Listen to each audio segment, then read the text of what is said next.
बधाइयाँ जी बधाइयाँ। खबर आई है कि पाकिस्तान में कोई महिला विंग तैयार हुआ है। और ये विंग है किस बात के लिए? जी, जैश ए मोहम्मद ने अपना पहला महिलाओं का विंग लॉन्च कर दिया है। नाम है जमात उल मोमिनात और लीडर मसूद अजहर की बहन सादिया अजहर। क्योंकि भाई का बिजनेस संभालना तो बनता ही है ना। मतलब इस्लाम के झंडा बरदार पाकिस्तान में पहली बार महिलाओं को इक्वल राइट मिल रहा है, तो वो भी टेरर नेटवर्क को हेड करने का। मतलब हद ही है भाई साहब। अब आप ये सोच रहे होंगे कि सादिया अजहर के इस विंग को लीड करने का मकसद क्या है। तो जी, मकसद ये है कि सादिया अजहर का आतंकी पति यूसुफ अजहर 7 मई को भारतीय सेना के चलाए ऑपरेशन सिंदूर में मारा गया था। पहलगाम हमले के जवाब में भारतीय सेना ने पाकिस्तान और पाकिस्तान के कब्जे वाले कश्मीर में स्थित आतंकी ठिकानों को निशाना बनाया था। इसमें मरकज सुबहानल्लाह में जैश के मुख्यालय पर हमला भी शामिल था। बस यहीं से बदले की आग लगी है।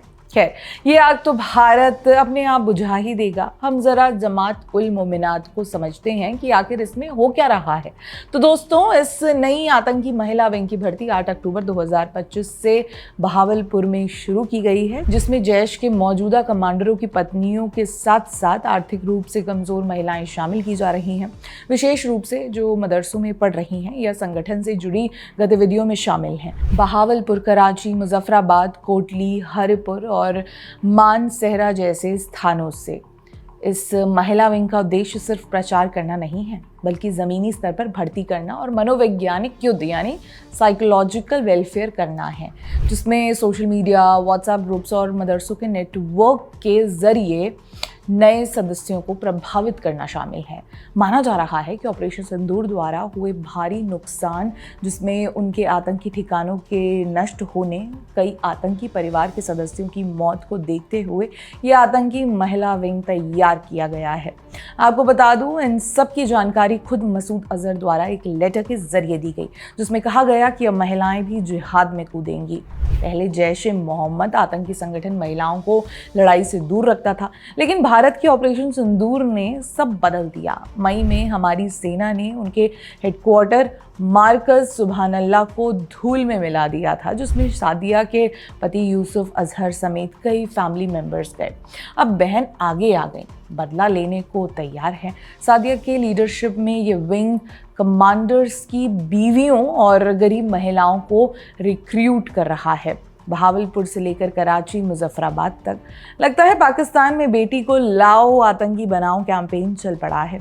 वैसे वापस मुद्दे पर आते हैं और आतंकी इतिहास को देखें तो ISIS, बोको हराम, हमास और लिट्टे जैसे आतंकी समूहों का महिलाओं को आत्मघाती हमलावरों के रूप में तैनात करने का इतिहास रहा है। लेकिन दूसरी तरफ जैश ए मोहम्मद, लश्कर तैयबा और हिजबुल मुजाहिदीन जैसे संगठनों ने काफ़ी हद तक ऐसा करने से परहेज किया है। लेकिन अब इस खबर को देखने के बाद जैश का ये नया कदम भविष्य के आतंकी अभियानों के लिए महिला आत्मघाती हमलावरों को ट्रेनिंग देने और उनका उपयोग करने के इरादे का संकेत देता है। वैसे NDTV की रिपोर्ट में ये भी दावा किया गया है कि जमात उल मोमिनात जम्मू कश्मीर, उत्तर प्रदेश और दक्षिण भारत के कुछ इलाकों में ऑनलाइन नेटवर्क के जरिए एक्टिव हो रहा है। Social media platform, WhatsApp groups और कुछ मदरसों के नेटवर्क के जरिए इस ग्रुप की गतिविधियां फैल रही हैं। इसका मकसद महिलाओं को धर्म के नाम पर बरगलाना और संगठन के लिए उन्हें इस्तेमाल करना है।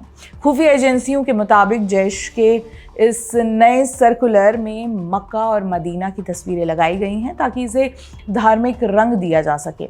ऐसे में हम तो केवल यही कहना चाहेंगे कि पाकिस्तान जरा बच के, भारतीय सेना आते ही होगी।